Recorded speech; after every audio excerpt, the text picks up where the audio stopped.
to LOA Today. I'm Walt Thiessen. I've been doing this podcast since September of 2012, and boy, are my lips tired. This is your daily dose of happy. We are so happy you decided to join us today. We actually got started a little bit late today because we were trying to get Sam Page connected in. He's got himself a really nice new microphone. It sounds great, but you couldn't hear us. Yeah. Okay. So, yeah, we're still going to get that figured out so he can be joining us next week, and hopefully he can at least tune in on the live stream over on YouTube, because we spent so much time doing this on Facebook, we lost the Facebook feed, so we don't even have that this time. But that's okay. We're recording. We're doing the show, so that's a good thing. And I've got a wonderful special guest joining me today. Her name is Jodielynn Craven. And Jodielynn she's going to be here talking to us about something that we've talked about quite a bit before, but she's got some interesting insights on that topic. The topic is, if you're an entrepreneur, you're trying to attract stuff into your life and it's not working. Mm-hmm. Anybody who's ever been an entrepreneur knows that feeling. I mean, there are very few, well, I shouldn't say that. There is the occasional entrepreneur who hits it right out of the park on the first try, and good on them. But then there's the rest of us. Right. So, Jodielynn, first of all, thank you for joining us on the program. We're glad to have you here. And you actually had your own story along the same kind of lines. I mean, I think everybody who really becomes kind of an expert at this has their own crash and burn at some point. Yeah. Right? Yes. Thank you so much for having me, by the way. And I think that's true. I think what we're meant to teach is the crap pile that we go through in our life, and then come out the other side and we're like, oh, okay, I can do it. Now I'll lead other people how to do this too. So definitely. Exactly. Yeah. It's a standard pattern. It happens. I mean, good grief. Almost every guest that's ever been on the program had some kind of a crash and burn. May have been mild, may have been severe, but it was always there. And I think it's because those are the instances in which we're most focused, when we're most paying attention. And so I think, I mean, there are a lot of people who have a lot of different theories on why that happens. The most straightforward, basic one being, well, you have to know what you don't want before you can get to what you want, which I think is true. But I think there's something about the focus aspect of it, because we humans, and I don't think it's just humans, any animal life form, we all focus attention heavily on stuff that's going wrong. I think it's probably because it's a defense mechanism. We're protecting ourselves. It's our conscious minds and our subconscious minds protecting us. But, I mean, notice how much difficulty we have when we're focusing on what we love in order to attract it. We have like the attention span of a goldfish. It's ridiculous how short it is. It's true. But I think that you're really on to something, Walt. And I truly believe what you just said. The brain, the body, the unconscious, the subconscious, like our whole system is designed to keep us safe. Yes. And when it comes to the world that we live in today, the way that we have structured things within our society, when it comes to money, at least, it's constantly inside of this panic button. We're always inside of this fight or flight response with money, whether we realize it or not, because of trauma that has happened in our lives. So if somebody's looking to, attract more money, or wants to consistently attract more money, and they're having trouble focusing on, I don't have enough in this moment, we can almost chalk that up to a system response. You felt that way at one point in your life, and then it becomes an automatic response, because your brain is also designed to make things easy for you. So it's like, oh, okay, when I see money in my bank account, automatically think there's not enough, program that into the computer up here, and then we keep recreating the response over and over again. So I think you nailed it. Right. Yeah, I think that's it. And it varies in its severity from one person to the next. I mean, we can all think of people either in our own lives or people we're aware of around the world. There are some people who are they're in such dire circumstances for so long, they don't know anything else. Their brains don't know anything else. And they constantly react the same way over and over again, which is a really difficult, trying challenge to overcome. I mean, it's huge. Yes. Absolutely. And I think for people who even have it easy, live in North America or whatever, like well-developed nations, even when it comes to that, we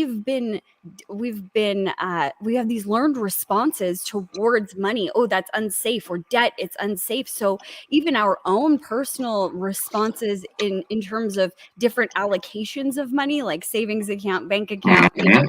debt, credit card, whatever, we'll have different responses to each of those as well. Yeah. So, all right. Well, why don't you tell us a little bit about your story? Because we always like a good crash and burn around here. That's how we maintain our focus and attention, right? No, but it's always a good starting point. And then tell us a little bit about what happened as you came out the other side.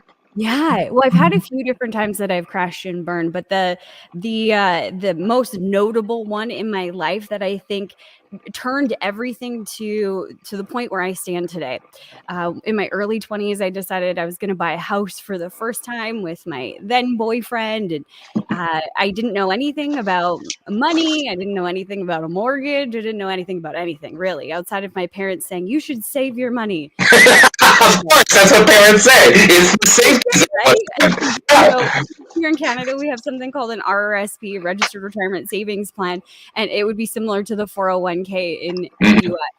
And they'd be like, save your money in an RSP. I'm like, okay, how do you spell that? What is that? Like, we don't teach you this stuff in school. So I focused mostly on buying shoes and things that I wanted to. So I bought a house. I didn't really think about the ramifications. I didn't think about long term. I was like 20 something, like 21. I was very young. And not that 21-year-olds can't be capable. I just wasn't. Some are, sure. Yeah. It just wasn't me. I just made the decision, signed on the dotted line, thought this is great, amazing. Fast forward a couple of years later, looking back, I'm cutting into the story. Fast forward a couple of years later, I could see looking back that we purchased at the boom of the economy. Oh my God. Peak of the market, and my relationship wasn't going so well. So I always tell this story in the way that the economy died, the lake we lived on died, and so did my relationship. Oh dear. Oh dear. So at 25 years old, I was in this position of I'm in this horrible relationship that I desperately want to get out of, and I felt really trapped in. It was very toxic. It wasn't serving me. It was harming me rather than propelling me forward, which I think relationships should do. Absolutely. Yeah. So I remember going to my dad and saying, I can't leave, because if I leave, then I'm going to have to foreclose on this mortgage because our house was worth half of what we owed on it. Wow. So, the bank's not going to give us another loan Yeah, to cover it off. It was going to be this huge mess. And if I foreclosed on this mortgage, I really had no idea what that meant for me outside of like bankruptcy or, a similar proceeding. So I said, I have to stay. There's no other choice. And, my dad is very philosophical. So that's where I get a lot of my wisdom from. Thanks, Dad. He said to me, there's always a choice. You either choose to stay and you choose to be happy because you chose to stay, or you choose to leave and you choose to be happy because you're choosing to leave. And wow. Said, yeah. I'm impressed by your dad. That is a wonderful dad. Right? Yep. And then he said, it's only money. You're young enough that you can go and make more. So I did the courageous thing and I decided to blow up my life financially, go live with my brother. I had a space on the couch there for about a year. I got my own room. But 25 years old, living with my brother and, essentially, I went through a proceeding similar to bankruptcy. It was like a baby step above it called consumer proposal. But it lit this fire within me to understand, because going through that process, there was a lot of shame. There was a lot of blame. There was a lot of anger. And not only to like myself and, the person that I was with at the time, but also towards the system, because nobody wanted to teach me what was going to happen next. You walk into the bank, hey, if I stop paying my mortgage, what's going to happen, guys? They don't want to answer that question. Are you kidding me? No, it's not something they want to talk about. So I was really fired up and had this desire to learn. And I had this belief that if I knew the back end of the financial system, just like with car sales, no one could ever take advantage of me again. So I had a very great career at the time. I was in oil field safety, and I decided to start another job part-time, which was financial services, just to learn. But what better way to learn than just jump right in? Job, right? Sure. So I took the courses, and I started studying, doing field training, all of this stuff, and fell in love with it. Fell in love with how simple it actually was to understand what I call the third dimension of money, like how to budget it, where to invest it, how to get proper insurance in place, like how to do all of that stuff. So then I began teaching it. I built a brokerage. I opened my own office. It was very successful. And it's interesting that you said, like successful right out the gate. That was me. I was like, boom, within a year, I had replaced my full-time income with my part-time job and decided to leave, my old career to be a financial advisor full-time. And I was loving that. But what I started to notice on the back end as I was dealing with clients and as I was dealing with my own personal finances was that it felt like there was pieces missing. I would free up $1,000 for a client. And this didn't happen once. This happened multiple times. Free up $1,000 by rearranging some debt, doing some other things, showing them where they're leaving kind of money on the table, or, they're paying for multiple things where they only need one instead of 5 different insurance coverages, something like that. Free them up this money. I would build them this beautiful plan. You're going to get out of debt in a year. You're going to get out of debt in the next 2 years. You're going to have this much money saved in the next couple of years. This is what life is going to look like. And I'd be so excited, and they'd be so excited. And I'd literally set up everything. So it was a complete plan. All the I's dotted, all the T's crossed. And I would walk away from the encounter. I'd come back, a year later to do a review and make sure we're still on track. And they'd be in a worse place than when I started. Yeah. And I thought, how is that possible? Because we have this belief system that if I just have more money, my life will be better. But I proved it over and over and over again with my clients that wasn't true, that it wasn't just the act of more money coming in that was going to change things. So I knew there was a piece missing, and I knew it had to be mindset, energy. So I started to study, law of attraction. I started to study money mindset, and I kept running into really vague solutions. Just be positive. Okay, I'm pretty positive. Now what? I'm pretty analytical. I need like tangible steps. Like, what does that mean exactly? Step 2 again? Yeah, I missed that one. Just be in alignment. What is alignment? So I decided after, spending, thousands of dollars, probably hundreds of thousands of dollars on coaches and mentors and books and courses and all this stuff, I decided to turn within. I'm like, okay, if it's meant to be, it's up to me. I'm going to figure it out. I am, a fractal of God. I'm connected to source. I can figure this out. So I started to go with. I got to interrupt there for a second. I love that phrase you just uttered. If it's meant to be, it's up to me. Yeah. That's really good. Yeah. I love that one. You. It's not mine. I picked that up in my entrepreneurial career. Somebody said it once, but they said it in terms of like action that you can do. And I have turned that into the way that I live my life, personal responsibility for everything, not personal responsibility with a beating stick, like beating myself up for everything I do, but this curiosity of why do I do that? Because of a belief system or something else. So it's if it's meant to be, it's up to me. That's the way that I see it. It's very empowering. I like that. It's definitely not the way we think about things most often in society, but I mean, boy, that's a great mindset. Yeah.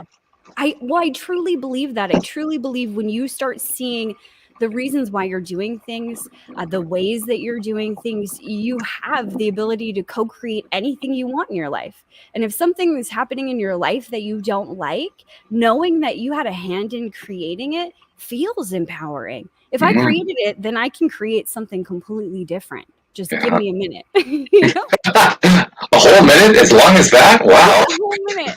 Maybe even less. Who knows, right? This is an infinite universe we work within. So I just went within, and I started to seek knowledge from the universe. Why is it that I feel this way? Why is it that, my bank account goes to the exact same amount or very similar and then goes back down? Or why is it that, I'll pay off my debt 1 year and within 12 months, literally, I'll be the exact same amount I was last year? Why? What's happening there? And I knew it had to do with our mindset, our belief systems, as well as energy, that alignment piece. And what happened was these questions started to drop in. How do you feel about this? Why do you feel this way?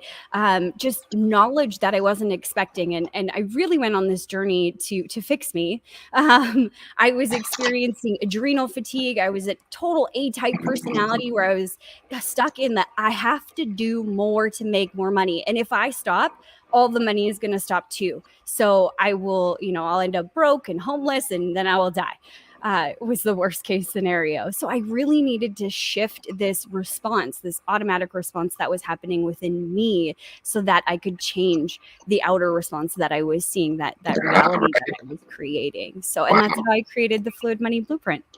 Wow. Yeah, that's definitely a challenging path. And anybody who is type A personality can recognize what you were talking about. I mean, I kind of like have one foot in one camp and one in the other. Sometimes I'm type A, sometimes I'm not. In some ways I am, in some ways I'm not. And maybe that's true for a lot of people. But I have known people who are like purely type A. And as much as I beat myself up at times for, just push harder, I don't hold a candle to them. Mm-hmm. They really push harder, and they don't stop, and they keep pushing harder. They'll, like you say, they'll just push harder until they die. It's just yeah, and that's a fairly severe thing. So even for people like me who are not necessarily totally type A, it's sort of partially, it's enough. That type A side, you use it to beat the crap out of yourself. Yeah, literally, you'll just die trying to do it all. Yeah. Yeah. And that really comes from this belief system that it has to be that way. Mm-hmm. And a really powerful question you can ask is, who says?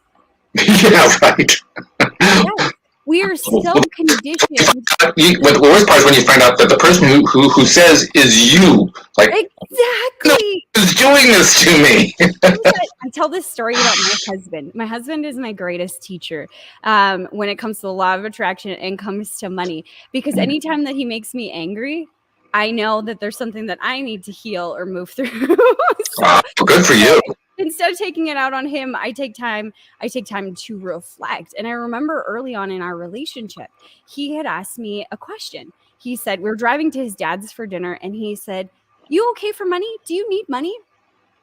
And I am a strong, independent woman who takes care of herself. And we'd only been dating for like a month. So I felt the anger rise slowly, like from my stomach all the way up through my throat. And I could tell that I was going to bite his head off. And then I was like, I don't want to do that. I'm in love with this man. I don't want to ruin this relationship. I don't even really know what's going on. So then I just started crying, and that normally doesn't happen for me. And that's the first time he saw me cry. And we were like seconds away from his dad's house.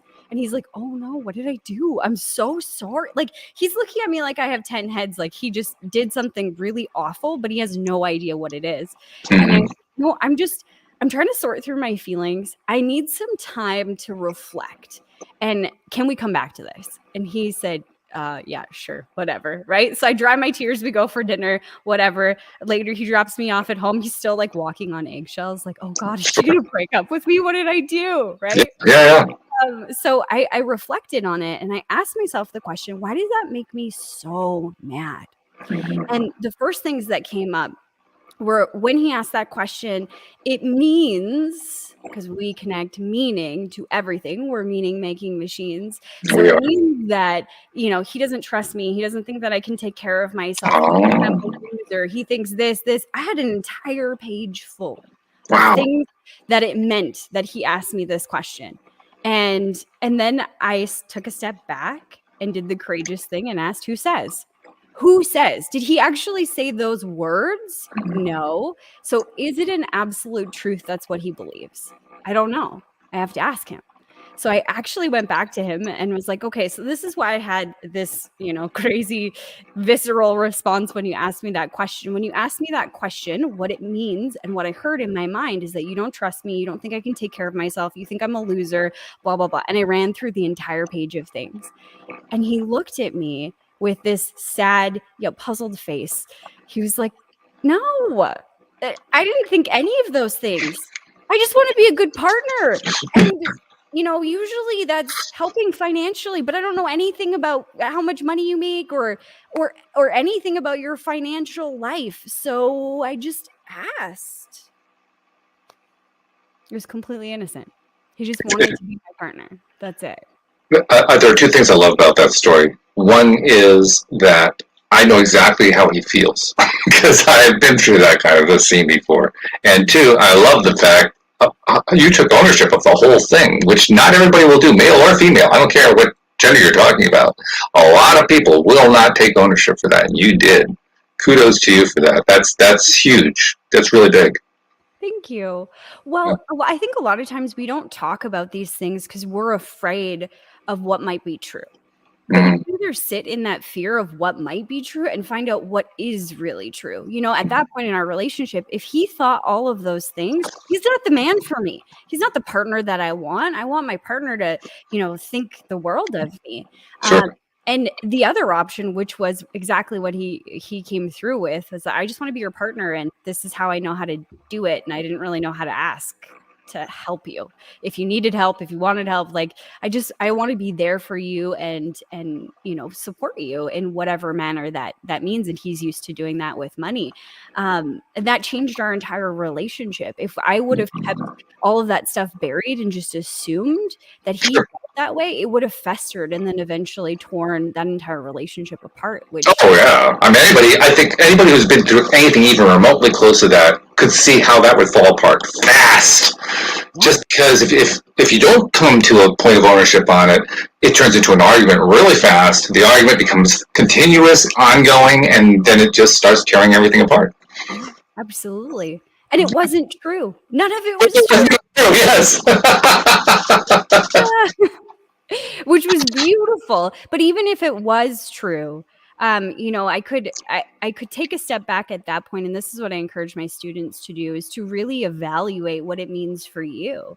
Like, what makes you a loser? What makes you irresponsible? We have these definitions like locked and loaded into our life, but we've never gone back to the actual definition or to quantify what that means for us and if it applies. We've probably heard a lot before that, between the ages of 0 and 8, we form our belief systems, our value sets, all of these things. And then we have a bunch of toddlers, ruling the world. The exact same thing. Yeah. Oh my goodness, that is funny. It's true though, but it's funny. Yes. Yeah, and then of course the real trick there is getting the toddlers to grow up. There's not necessarily a guarantee of that. Well, and I think we still act like toddlers when we go into this place of fight, flight, freeze. Yes. We do a lot around money. We go to open our bank account, and all of a sudden, that was me. I'm like, think of a cartoon girl that's like this big with a really big head and really big blonde hair with her hair on fire, just screaming. Ah! that is my toddler. Yeah, not too far from the truth, but yeah, that's quite an image. Yeah, that's the toddler that I have inside of me that freaks out. And what I tell my students, because in law of attraction or with attracting more money, a lot of people just say change your state. Change from negative or scared or whatever it is to positive. And the reason why this is so difficult for people and is a temporary change even when we get there is because of this tiny little child having a tantrum, that girl with big blonde hair on fire. It's because of her that we have trouble each individually. We all have our own little girl or boy inside of us having this tantrum. It's if we start to recognize that when we're in this response pattern, and we're trying to just shift or we're trying to reason with it, it's like trying to reason with a child who is actually having a tantrum, a fit in Walmart or something like that. You're trying to reason like, it's okay, you're safe, like you shouldn't need the chocolate today. They're like, no, I need chocolate, right? That's what we're doing to ourselves. So we need to learn to take care of ourselves when we're in that space and really calm the nervous system and then shift. When we learn to do that, we actually calm the nervous system and then shift. It has lasting effects, and we're not doing it as often because our system is learning how to move through the response and come to a place of calm and realize there's no tiger chasing you. You're fine. You just went to the internet and typed in your bank account. You didn't even open it. You don't even know what's in there yet. Like, there's nothing wrong. You're okay. You're safe. But I think as we grow up, when we're little, somebody kisses our boo-boos and holds us and, takes care of us with that emotional piece. And then we get to a certain age and we stop doing that. And no one has taught us how to do it for ourselves. Right. So as an adult, you have to learn how to take care of yourself in that way. You do. In fact, that's an interesting way that you just presented it, having the toddler having the tantrum. I've heard it a lot of different ways. That's one of the more interesting and fun ones. But it also can show up in a lot of different ways. It can show up as, you talked about how you really can't reason with it, but it will sometimes try to reason with you. It'll try to talk you into something. Like, yeah, okay, all right, let's be calm here. But there's this real bad bear that's about to attack us here, so we have to deal with this big bad bear. And you say, "What bear? No, don't look at the bear." It's trying to convince you rationally that you really have to deal with this thing the way it wants you to deal with it. That's right. Yeah, that there's only one possibility. That's it. That's it. And oh my God! That's right. Yes. I call that the when I take my students through that, I call that the bottom line, because we have this fear of something, right? The big bad bear, the cat, whatever it is chasing us. But for ourselves, we don't quantify that. What does that mean? Like, what is the worst case scenario? So we're going to go back to that, opening the bank account. There's fear that rises within the systems. Now you're in the response. Your body, your brain, everything is telling you you're not safe. But why? Why aren't you safe? Oh, because I don't have enough money. Okay. And then if you don't have enough money, what will happen? I won't be able to pay my bills. Okay. And then what? If I'm not able to pay my bills, then I'll have nowhere to live and nothing to eat. So I'll be homeless. Okay. And then what? And then no one will love me. And then what? And then I will be all alone. And then what? And then I will die. And everybody's loop looks a little bit different, but very similar to that. Something. Some variation on that. Yeah. Yeah. And when you look at it like, okay, if I open up my bank account right this second, because we usually do this at the very beginning of the month, right? On like the second. And let's pretend all of your bills are on the first of the month. So all of your bills have just been paid. We're going to log in on the second of the month and we're like, I don't have enough money. Well, if you go through that whole sequence, eventually I will die.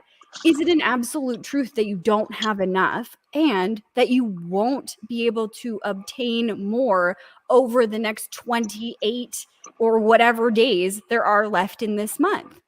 No, it's not an absolute truth. There's lots of time for you to receive money. Like, just because you have X number in your bank account doesn't mean that you won't in 28 days have even more. That's a belief system and one that blocks you from receiving. As you're describing that, I'm also, again, thinking of people who are not necessarily living in so-called first world developed countries who they basically live with poverty. They know poverty inside and out. And the words that come out of their mouth, whether they speak English or any language, it doesn't matter what the language is, it's always the same essential set of words. I don't have any money, I don't have a job. Mm-hmm. And it's like a mantra. And there's nothing that will dissuade them from any of those, from any of those ideas. That I don't have any money, I don't have a job. It's a continuous. It really just shows how strong the thought pattern gets. Yes, it becomes such an deeply ingrained thought pattern that it becomes part of their identity. 100%. Yep. Yeah. And there's fear on the other side of that shift, where whether it's somebody who lives in poverty or somebody who is an entrepreneur in, a very well-developed nation or whatever. On the other side of having all of the things that you want, there's also fears. Things may change. What if people don't like me? What if people think I'm arrogant, or I've gotten this too easily, so I don't deserve it. All of these things, and that same loop applies. If that happens, then I'm going to be all alone. My pattern is always the same. I will be all alone, and then I will die. And most of my students, it's a very similar pattern of all alone and death somewhere in there, because those are, as a community, community as a soul, our cherished belief systems are to be a part of this community, to be loved. That's really an innate need that we have. But when we're so locked into these ideologies or these belief systems, like I don't have a job, I don't have any money, our brain goes looking to prove whatever truth you believe. So your brain focuses on how that is true. Yeah, you don't have a job here. You don't have any money here. You don't have a job here. You don't have any money here. There's no opportunities. So it's filtering everything within your world and your experience to prove your belief system right. Yes. But is it an absolute truth? I don't have a job, which means I don't have money. Well, my husband always mentions this guy. I have no idea what his name is, but he buys new trucks and he wrecks them. And he is a YouTuber. He makes millions of dollars. He doesn't have a job, but he's got lots of money. So when you start looking at things through the lens of absolutes, I love this one. So is it an absolute, meaning does the entire world fall under the same standard? So this, I don't have a job, so I don't have any money. Is that absolute truth that everyone in the world has to have a job to have money? Well, no. There's people who inherit it, people who win the lottery, people who are business owners, people who just invested in Bitcoin over the last 2 years and all of a sudden it blew up or something. Yeah, sure. More ways. So then we can start separating the two ideas. It's not a linear thought anymore. I have a job, then I have money. Now it's you can have a job, you can have money. They're not two connected entities anymore. You can start separating them and you can start finding belief systems that actually support where you want to go rather than hold you in the space that you're in right now. And not that it's actually going to completely separate them, because if you've been holding them together for a long time, they're still going to be connected for, it's going to take a while to work through that one. It doesn't go away instantly necessarily. But you're right, it does start to peel them apart. And that is very important, because until we can peel them apart, we really can't get out of that cycle. That's right. Yeah. You think about it like a closed door. There is no opening there. There's no option to see another possibility. Yes. But a billion possibilities exist. So once you start, lessening the grip you have to the belief system that you're stuck on, the more you start to see, oh, I can make money there, or I could have that there, or there, or there. And it's like your picture behind you, you see billions of stars emerge. Billions this is true. Of live there too. The possibilities are everywhere. Now, of course, there's also there's what I'll call the LOA trap. I've never really used that term before, but I'm thinking now it's actually a good term to use. The LOA trap is where you've been in a scarcity mindset of one kind or another. It may be, maybe you do come from a place where you have no money, no job, and you've been building that one. But it could also be where you have lived in a relatively more affluent society and you've developed a more complex version of I have no money, I have no job. There's different kind of variables to it, but it basically adds up to the same thing. And if you are in a place where you've been living that for a while, and you're trying to unwind it, and then you get the idea, well, yeah, there are people who win the lottery, there are people who inherit money, and so all I gotta do is win the lottery or inherit money, and my problem will be solved. So I can use the law of attraction to just make that happen. And so that's what I mean by the LOA trap. We get into this trap that says, I'll just magically make it happen. Mm-hmm. Yeah. And that it has to be this way, but they don't actually believe that that's possible, that they could win the lottery or that much money will come. And if they do, well, if you ask them, they'll tell you that they believe it, but do they really? And the answer is, we know that we don't, because they haven't won it. Well, yeah. And if you think about, if you were to step back from that, okay, well, I want to win some money, or I want money to come into my life. We just generalize it a little bit more. Mm-hmm. You can tell if your belief system, if you actually believe what you're saying by your current reality. So if you still are broke and living in a scarcity mindset, there is something that you're holding, a belief system that you're holding that doesn't match up with money coming towards you. I get students, one of the questions that I ask my students when they first start working with me is, how do you feel about money? And your financial scenario. This is a really great question. It's designed to precipitate a response. How do you feel about it? If you were to look at everything, your net worth, how much money you made, how much money you spent, how much money you saved or didn't save, all of those things, if you were to look at that, usually people at this moment will go, I don't really want to look. But if they say, good, I'm a 10 out of 10 good. Okay. If you were a 10 out of 10 good, then you wouldn't be in this course to try and attract more money, because you would know how to pull money towards you. You wouldn't be feeling disgruntled about some things that have happened in your life financially. But a lot of times we're afraid to admit the fears that we have or the shortcomings that we think we've been through or that we're experiencing right now. It feels like defeat. So, but to get through them, we have to see them clearly. Like, I'm not a 10 out of 10 happy with where I'm at. Why? That's useful information for you to move through a belief system that's holding you back. So let's talk about how one moves through that belief system, because by moving through, what we're really talking about is moving through with the purpose of letting it go and putting it behind us. So like you have students that you're teaching this to. How do you walk them through that? I call it the 3 phases of the Fluid Money Blueprint. The first phase is unlocking your abundance blocks. So I relate this towards a dam. So imagine like a really big brick wall. When people start working on their money mindset, they go to the top of this wall and then they start to chip away one brick at a time. And what happens is they're like, I'm trying really hard. And you can think of it as chipping away with like a fork.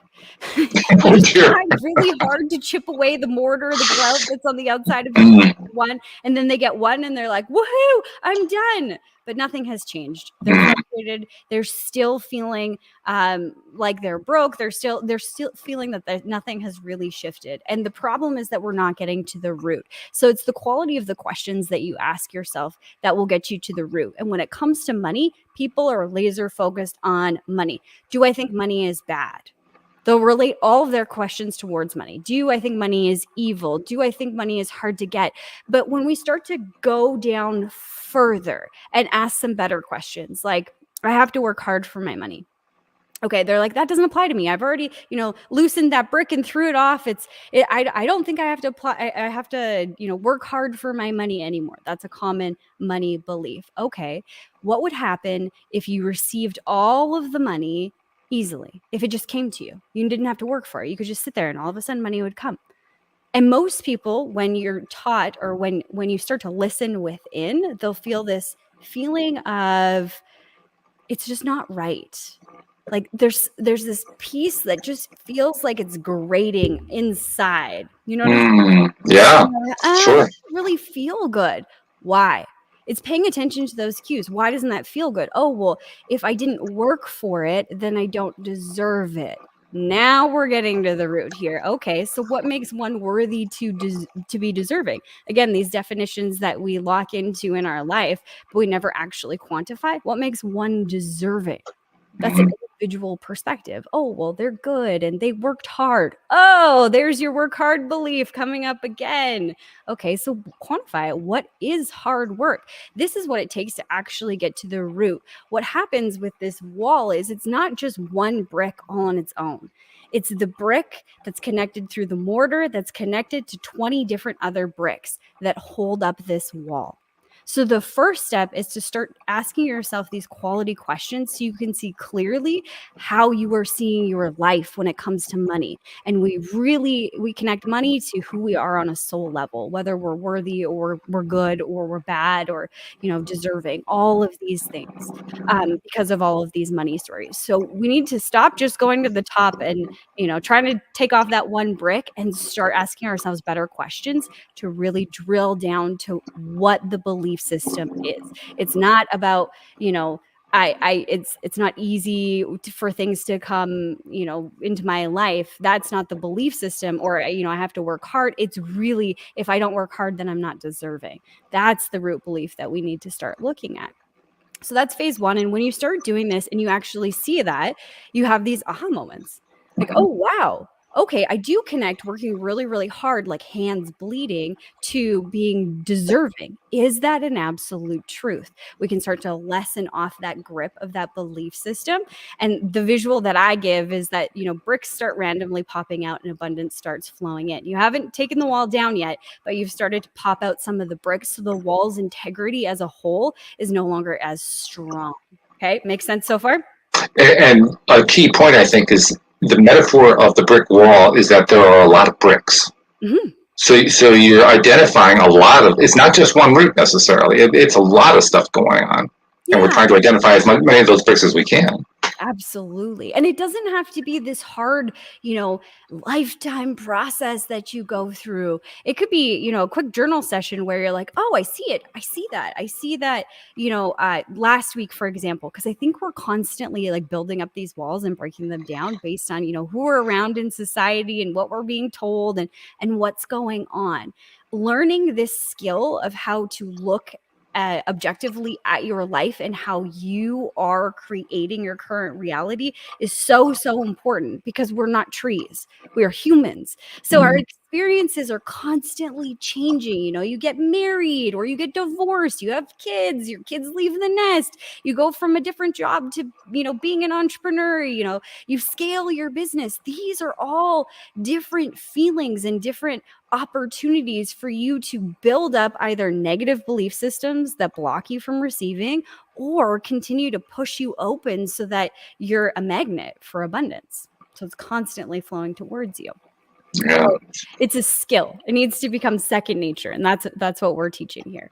The second phase would be to dismantle negative money perspectives. So this is going to be more of that system that we were really talking about. So the things that you automatically do, I call it the automatic response. So the thoughts, the actions, the beliefs, as well as the emotions. So something will start you off with like a trigger. You look at your bank account, you have a fight with your spouse, something triggers you, and then there's a set of actions that is predetermined because you've gone down this path over and over and over again. Okay. And every single one of them blocks you from receiving or is inhibiting you in some form or fashion. So mine, I always give this example because I think it's hilarious. Not hilarious. It wasn't hilarious going through it, but no, it never is. I would go to open my bank account. I wouldn't even open my bank account, and I would automatically feel the response setting in. I don't have enough money. I haven't even opened my bank account yet, but I have this belief system. I don't have enough money. There's never enough money, and I'm not safe. So automatically my body starts to respond. My heart starts to beat really, really fast. It jumps into my throat. My throat is like constricting. I feel like the pressure of the world on my shoulders. And then the only action that I knew to combat that or to make me feel better was action. Go into do mode. I need to do more. I need to do better. I need to do something. And I didn't start at the trigger when I realized this was, a pattern that was stopping me from receiving. It was at the end of the cycle or end of the pattern. I noticed the very last step of this pattern was me banging on things. Like I would pick up my phone and I would like bang. Really? I was banging on my keyboard like with this force. Wow. And when you're taught or when you understand how to look at different cues, how your body is showing up, this is a part of the alignment piece here as well. What I was doing was I was taking that fear from that trigger, I don't have enough money, and I was infusing it into every action after that. It was all led by scarcity, by fear, by panic that I wasn't going to have enough money. Sure. We're constantly attracting who we are in this moment. So I would attract more things to be overwhelmed with, more things to be scared about. None of those actions were really in alignment because it's not all about the do, it's how we're actually doing the do part of what we do, if that makes sense. So understanding, I call it my 4-step system of how to stop the change, stop the reaction, which is really calming yourself first. And then once you're calm, you can ask yourself logical questions. For me in that scenario, is it true that I don't have enough money? Is it an absolute? At that point, I had no idea. There was no yes or no answer because I haven't even opened my bank account. It was an automatic response into this fear without actually having the full details. So I had to understand that was just a trigger. And how could I do it differently? How could I feel safer opening my bank account? Which I'm the only one that knows that. You're the only one that knows what's going to make you feel better. So it's these questions and reflections on how you can make it feel better in this moment and how you can really disrupt the pattern within the mind and create a completely new pattern. Yeah, that's big. Yeah. It's really big. And you've illustrated very nicely why the feeling piece is such an important piece. I think it often kind of gets skipped over. I mean, there are a lot of teachers that will teach you feeling is the secret. I mean, Neville Goddard named his book that, Feeling is the Secret. But the fact is that it isn't enough to just feel. You have to know what it is you're feeling for and why you're feeling it. What are you going to do with it? Yes. You have to have a connection to your own reality. Otherwise, the feeling is just kind of a vague, abstract feeling. It doesn't really connect to anything. It has to be real. It has to be real. Yes. So in phase 2, the dismantling negative money perspectives are going to give you a framework to actually stop that pattern and recreate a new one in a way that breaks down the entire wall. Now you're not functioning from a place of being unconscious. You are conscious, hyper aware of what you're doing and why you're doing it. And it's not like, oh, I have to journal every single second, but your body, we teach your body how to become that early warning system so that when you go into these patterns, your body's like, hey, guess what we're doing? You're like, no. And you have the skills and the ability to walk it back so you don't end up in the same place over and over again. Now, that's a great skill to have. What I also am learning, and I'm going to be very curious to know what your take is on this, I'm also learning that besides walking it back, I also need to know where I need to walk to. Exactly. Yeah. What do you want instead? What a beautiful question. What do I want instead? What's the feeling I want instead when I open up my bank account? And you'll see the perceptions of the brain because we're very limited in the way that we think. Like our brain is primitive in the way that we use it right now. So Right. What do I want instead? The first answer would be more money. Okay. Yeah, that's usually the answer. It's pretty straightforward. More money. Okay. Why? Well, I don't know. Well, because if you have more money, then your problems are solved. Yeah, my problems are solved. Okay. And is that absolutely true? Most people will go to the feeling of it. Then I will feel joy. Then I will feel excitement. Then I will feel bliss. Well, if that is absolutely true that you need more money to feel that, what you're saying is until, so when I get there, then I will feel this. But that totally goes against like attracting like, the law of attraction. You attract who you are. So if you're constantly waiting for that day when you can feel happy and joyous, you're going to continue to wait because you're never an energetic match for that. And that actually brings us to step 3, which is phase 3, which is abundance on autopilot. It's really evaluating how you live your life. You said it perfectly. You were talking about the emotions. You can feel these emotions. And a lot of coaches will tell you just, bring in and connect with your future timeline and the things that you want and the excitement. And a lot of people do that in the morning. I think it's amazing. What happens is that it's about that law of average. What does your average day look like? For me, before, I would have said, positive. I'm a happy person. You can tell that about me. I'm just happy. I'm happy to be here. I'm happy to be everywhere. I'm just a happy-go-lucky person. That's me. So I would have said unequivocally, if you would have asked me that question, what is my average feeling in a day? I would have said happy until I saw it. I actually did the work and I wrote down every step of my regular day. I wake up, I go to the bathroom, I make my coffee, I brush my teeth, what all the steps, right? I get into my car, I drive to work. I wrote down all the minutia of my day.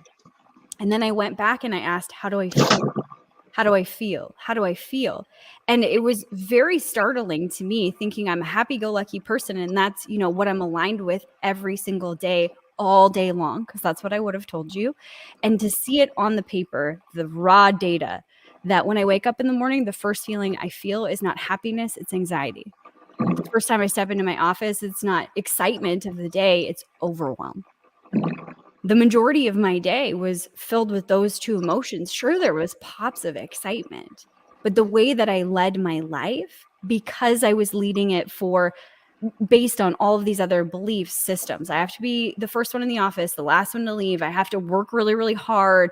All of these things. I can't, I can't go for lunch. I can't take any time off. All of these belief systems brought me into this life of anxiety and overwhelm. So I really had to look at that and evaluate it. Why am I feeling overwhelmed? In the morning, I'd feel anxious because I should have done more. And it's this question, this deep reflection of who says I should have done more and what should I have done more? Let's quantify it. What should I have done more before 5 a.m.?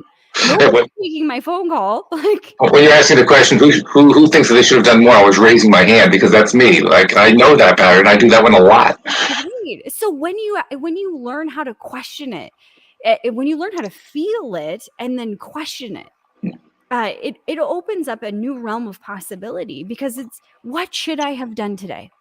And then what should I have done? And it's like 5 o'clock in the morning. What should I have done already this morning that I've perceived that I haven't done and that I should have done? I should have done this, and I should have done this, and I should have done this, and I should have done that. And then you ask why? Because that would mean I am good. That would mean that I'm ahead of the ball. I have to get all of this stuff done to get paid. And you can start to see the other perceptions that limit us in life. Is it an absolute truth that I have to do X, Y, and Z every single day to have money come in?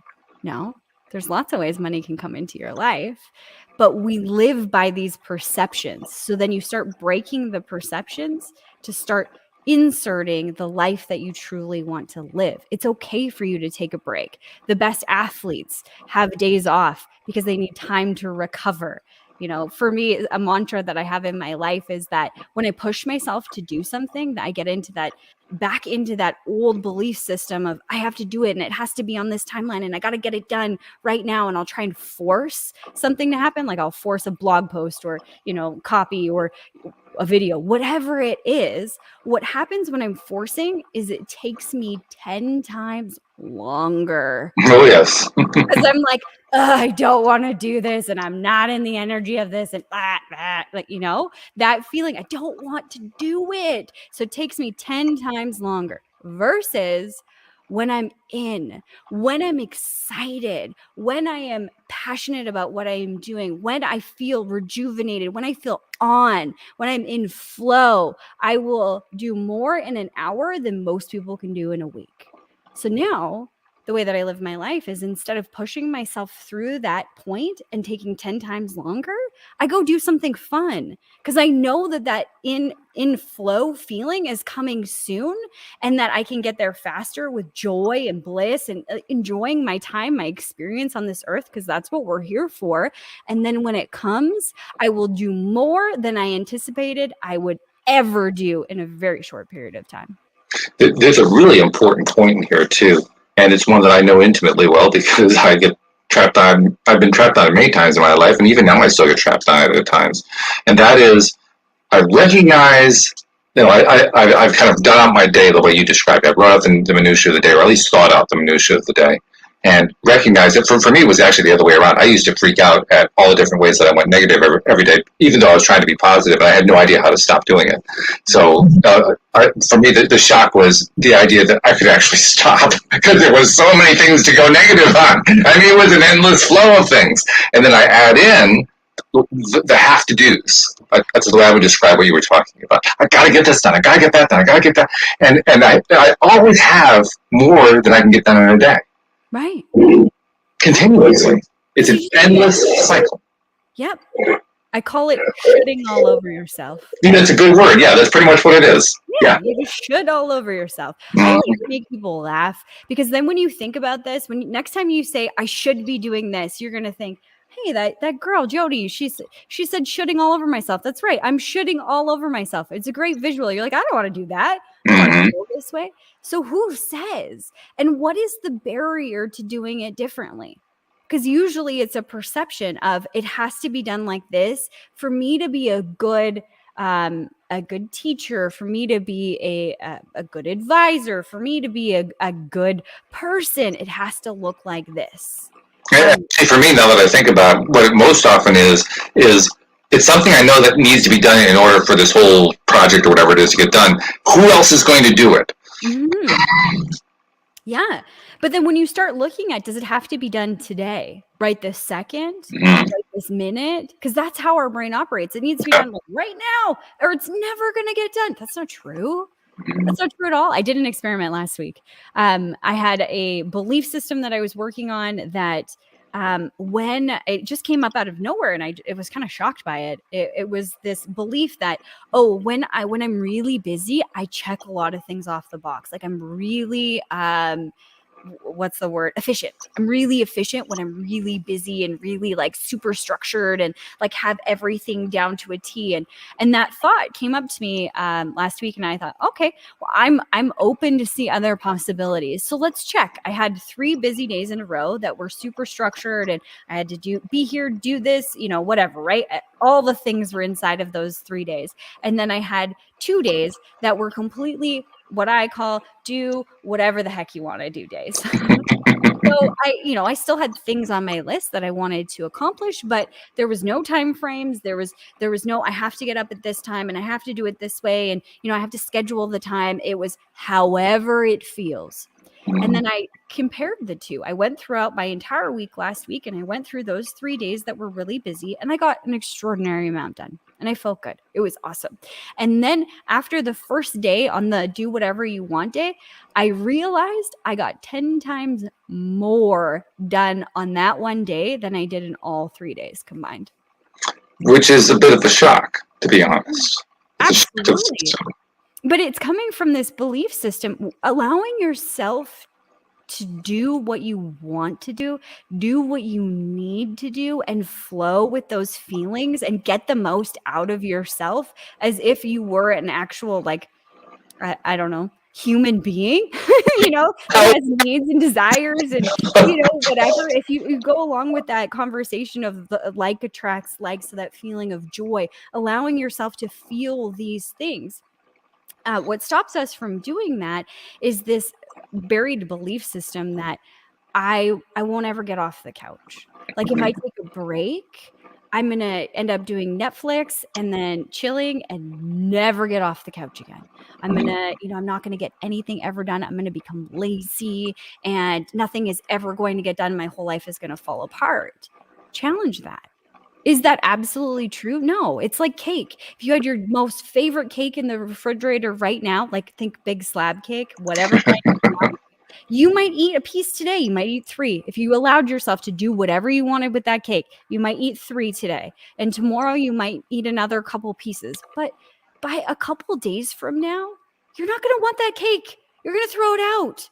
Just like being lazy and laying on the couch, I think as humans, we're designed to desire experiences, to desire joy and bliss and love and everything that we're here for. So I promise you, if this is something that's, you're listening to this conversation and you're like, oh, I can't let myself have that time to enjoy, start challenging that belief system, because you were designed to experience in this life. And you're not going to, most likely, you're not going to just sit on the couch and never come back out of that. You're going to want to go and do something, or you'll get an idea and then you'll run away with it and you'll get more done than you thought was ever possible.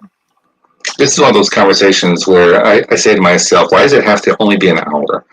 Because we fly, as usual, we fly through the hour, and I want to go on for another couple hours, but we have time limits we have to deal with. So before we draw this to a close, first of all, you mentioned to me before we started that you have a course. Tell people about the course. Yeah, it's called More.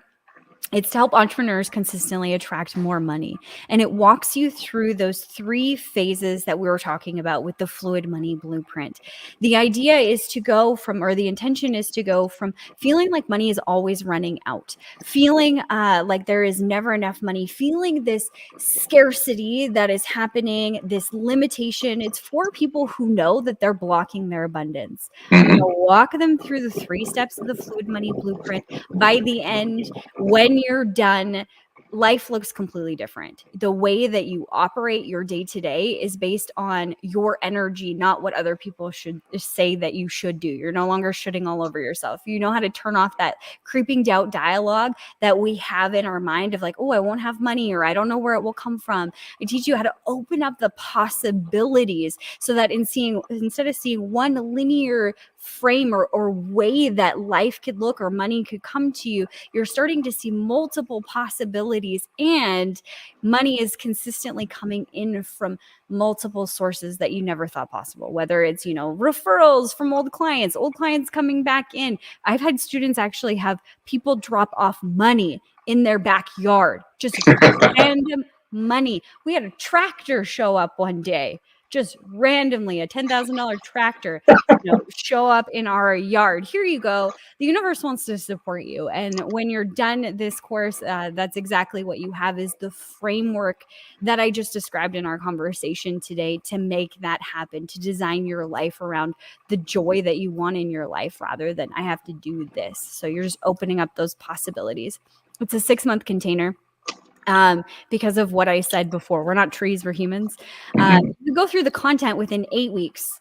You can go through it really quickly and absorb all of it and make huge shifts in terms of abundance and money coming into your life. Absolutely. And the best results have come from those who continue to practice, who continue to question the things that they're seeing and the reasons why they're doing things, and start implementing what they truly desire rather than what somebody says they have to do, and just giving people a container where they can come back to and ask more questions as they phase through life and go through these different phases. So if someone's interested in checking all of that out, I have a free webinar that goes through 3 common mistakes that entrepreneurs make when trying to attract money. And then it goes through the Fluid Money Blueprint, what is all entailed in that. And then you have an opportunity to join the course after that if you'd like. So I'm sure we'll have some sort of show notes and I'll give you that link so people can join in. Yeah, please do. I will definitely include it in the show notes. And if they want to just reach out to you and find out more about you and your coaching services and such, how do they reach out to you? Instagram. Just hop on Instagram. My handle is just Jodielynn Craven. Super easy. Just pop into, send me a direct message and I'll get back to you. Well, I got to tell you, Jody, this has been great. Really, really good. I mean, I always love this topic, and we've actually been doing this topic from a variety of different angles for the last 5 or 6 months in quite a bit of depth. But I love the angle that you bring to it. That it's a very analytical angle, which is not the way it's normally brought about. But I love the fact that you're doing the analytical and you're combining it with let's tap into what we're really feeling. It's a combination. It's a great combination. Yeah, absolutely. It's the seen and the unseen all come together to this beautiful blend of the two. And thanks for taking the time to share all this with us today. That was really very generous of you. We appreciate that. Yeah, no problem. It was awesome. I love talking about this stuff. I could talk about it all day. And Walt, I truly believe that when we disconnect from money in the negative way that we've been using it, when we disconnect that button or that connection that's there and start seeing that you're put on this earth to have everything, the experiences, the lifestyle that you want, anything that you desire can truly be yours, and have the framework to do that, life will change on earth here. Humanity will begin to change when we move into that being supported frame of mind and the possibilities frame of mind. And I think we'll just have a better place to live when we're all there. And actually, it's exciting for me to note that people are moving in that direction. So what we're really talking about is jump on the train. Exactly. Don't get left behind. Let's go. We all deserve a better life. Absolutely. We certainly do. Okay, Jodielynn Craven, thank you very much for sharing all this wonderful information today. And we'll look forward to checking out that webinar that you're going to be sending us to. Thank you also to our podcast listeners everywhere, because, hey, without you, we wouldn't have a podcast. So we'll see you all next time here on LOA Today. Goodbye, everybody.